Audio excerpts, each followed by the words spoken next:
Hello friends and constant readers, my name is Emily and welcome back to my channel. Today I'm going to be talking about Insomnia by Stephen King. Insomnia is the story of Ralph who, following the death of his wife, begins to get less and less sleep, and with that comes the ability to see beyond the level of existence. The idea that there are multiple universes, multiple levels to what you are able to see is sort of explored.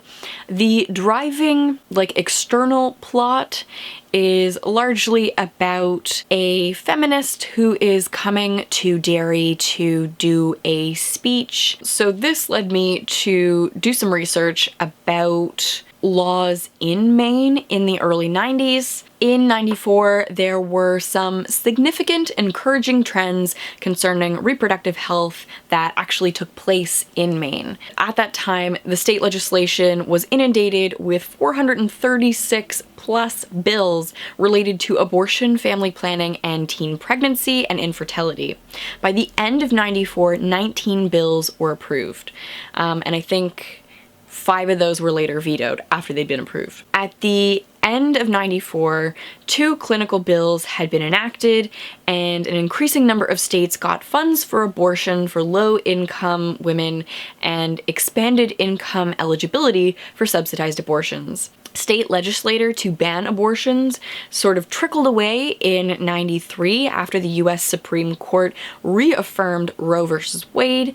A woman has the constitutional right to choose abortion. So this video is not going to be talking about pro-choice or pro-life. You are entitled to your opinions, but every individual is entitled to make choices about their body.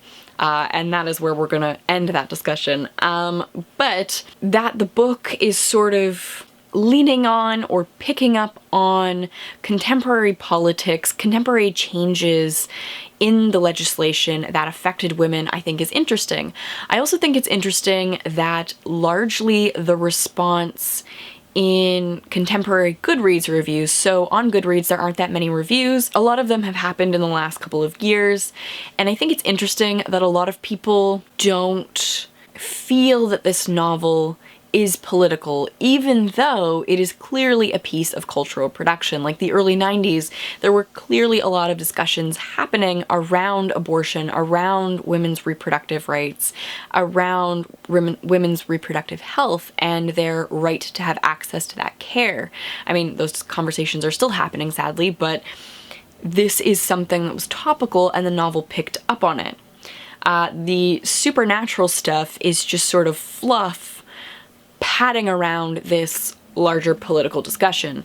And I feel like in many ways, we as readers are aligned with Ralph, who seems in favor of the idea that women should have the right to choose, should have the right to control what happens to their bodies. We get that through his friendship and his support of Helen Deepneau, who is physically abused by her husband, Ed Deepneau. In aligning the pro-lifers with a unstable villain of the piece, Ed, and the protagonist, our access point to the world, our eyes into the story, is Ralph, and he is pro-choice. He is pro-Helen's right to have agency over her body, right to have a safe place and move through the world safely without interpartner violence. We've been aligned with this political messaging, and it's done in a very subtle way. And I feel like in many ways that is the secret to the success of this novel not reading as political when something like Sleeping Beauties, which is still dealing with all of the same things, right? Like, we are looking at domestic violence, we are looking at women in prison, we are looking at all of the same things, because all of the same problems still exist in Sleeping Beauties. The only difference is that we have, instead of one clear narrator, Ralph, who we are personally connected with. I know I emotionally connected with Ralph. Like, I feel like we're invited to politically align with the story, with Ralph. It doesn't feel as threatening as it does when you encounter multiple perspectives in Sleeping Beauty, and like every single one is abrasive. It is very superficial, very preachy, and it is so integral to the story. Like the whole plot focuses around this very preachy message, and because of the multiple characters, we don't really settle with one key narrative. I think that is the main difference in why Insomnia doesn't feel political or preachy, whereas Sleeping Beauties does. I feel like that may be the key to successfully getting people to think differently or to think critically. I think it's the difference between giving them something that reads like an accusation or reads like an attack or reads like maybe you're not smart enough to get this on your own. It is so blatant. The political messaging is so blatant in Sleeping Beauties that it almost feels insulting. Whereas in Insomnia, still not over this cold fully. Whereas in Insomnia, it's a lot more subtle, it's a lot more nuanced, and we get multiple perspectives. Like the police officer, Leidecker, is pretty against the pro-choice, pro-life argument. Like he's already sort of talked about how this is, like it's a legal thing, the fight for it is like superficial, nothing's gonna change, it's just making noise, it's just causing conflict, and he is upset with the fact that this conversation is even happening, but he's going to do his job anyway, right? Like we do get so many different perspectives in this novel from people who we are meant to like, from people who we are meant to dislike, from the protagonists, from the villains, from the likable side characters, from the unlikable side characters, that the politics are still happening, but it doesn't feel abrasive. Nothing is apolitical. I do want to say that again. Like so many people in their reviews for Sleeping Beauties talked about how fiction should be fun and escapist, and they don't want to think about real world problems when they read. They don't want a bunch of politics in their face. And I mean, I would challenge you to find any piece of art, any piece of culture that was produced by a human who lives and breathes and functions in society that doesn't in some way involve politics. It can't be done. I'm just saying it can't be done. Every piece of human cultural production is rooted in culture, is rooted in politics. The only reason that it feels political to you is that it doesn't mesh with your politics, right? Like reading a book about a badass female character who defies gender norms doesn't feel abrasive to me because I identify as a feminist. I want to see those stories told. I want to see that narrative challenged. So it doesn't feel political to me. It might feel political to you if you think that feminism is dumb, that women belong in the home, that the reason the planet is falling apart is because the natural order of things has fallen apart. And the reason I'm saying these things, which as I say them out of my mouth and I hear myself saying them, sound absolutely ludicrous. These are the types of comments I get as a woman who speaks about things on the internet. I am the downfall of society because I am a woman with ideas. Alpha males have offered their services to put me in my place, violently. Those alpha males feel that feminism is political, that gender equality is political because it doesn't mesh with their politics. Their statements about feminism, their statements about my worth, my place in society feel political because they challenge my beliefs, right? It's interesting that some people pointed out that this just feels political, like a long-winded political commentary. Depending on whether or not they'd read The Dark Tower, this just felt like some long-winded statement about abortion that nobody cared about. For fans of the Dark Tower series, this was super exciting. So this has really polarized reviews because I did look up reviews. I think one of the most interesting and hilarious reactions was the fact that the protagonists, Ralph and Lois, were elderly, and people felt that was yucky.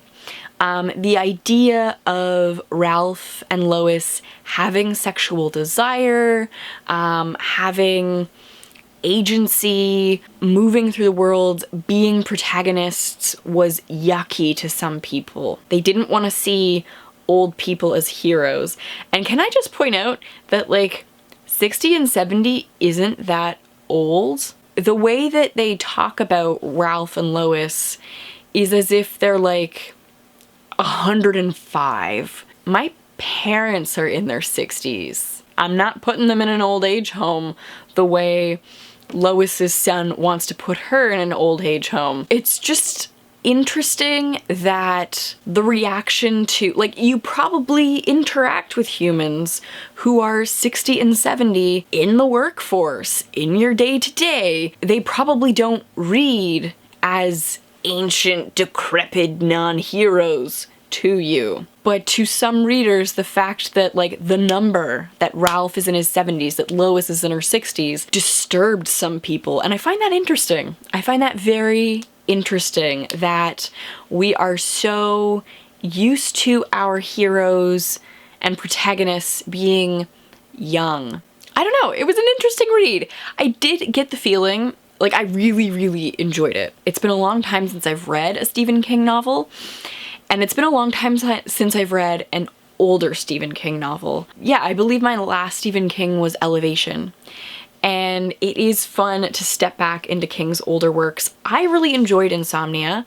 I enjoyed the Dark Tower connections. I can imagine that if you were reading the Dark Tower series in real time, you're waiting for the next Dark Tower novel, and then in '94, Insomnia comes out, and you read it and you're like, oh shit, connections to the Dark Tower. Like, that would have been super exciting. But I can also imagine that if you weren't reading The Dark Tower and you picked up Insomnia, you'd be like, what the fuck is this Crimson King, this tower, these lowball doctors, why do I care about multiple worlds, what the fuck? So I can see it being a rewarding novel if you have read other King novels. Let me know your thoughts on Insomnia, because at the same time that I loved it, like, I had an emotional reaction to the end of the novel. I love Ralph as a character. I love the Dark Tower connections. I plan on reading the Dark Tower series again.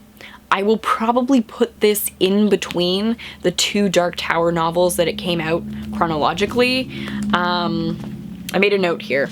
Like, I will probably, when I do a Dark Tower reread, put this and the other books that connect in between the Dark Tower reads. So, like, I will probably read The Stand on a Dark Tower reread. I will read It on a Dark Tower reread, and I will read Insomnia on a Dark Tower reread as well.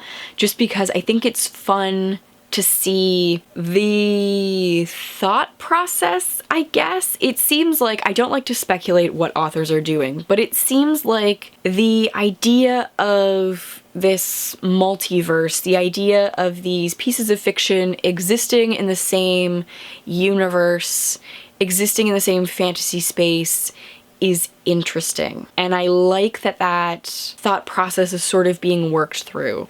And I'm happy to be there to see that working through happen in fiction. So my question for you is, have you read Insomnia, and when did you read it? Did you read it in chronological order? Did you read it after you'd read some of the Dark Tower books? Did you read it in isolation?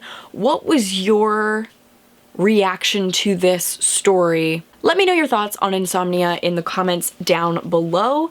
I do plan on, this is the problem with the Dark Tower series, I'm finished filming and now I'm like, crap, I read Insomnia, and I think I need to include an episode on Insomnia in the Dark Tower series don't worry, I'm gonna be editing the episodes that I have and at some point making like a little like bonus episode. I'm not letting this slow me down. Q2 is about finishing what I start, and the Dark Tower series is my #1 priority. Thank you guys so much for watching. A big shout out to my patrons who make videos like this and long form content like the Dark Tower series possible. I really appreciate the work that you enable me to do.